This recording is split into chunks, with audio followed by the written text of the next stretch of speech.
যাদের এই সিজনে জ্বর সর্দি কাশি তারা লেবুকে এভাবে খেয়ে দেখেন, ইনশাল্লাহ উপকার পাবেন।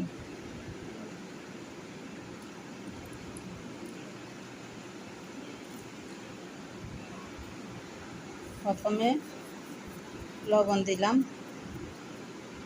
তারপরে একটু মরিচের গুঁড়া,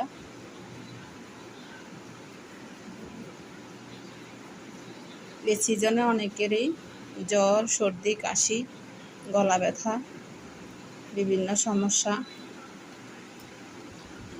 যাদের খাওয়ার রুচি নেই তারা এভাবে লেবু বানিয়ে খেতে পারেন।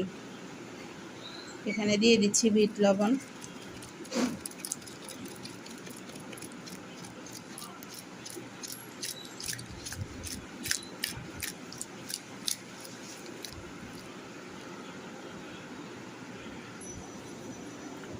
আমি প্লেট দিয়েছি না পারি নাই কেন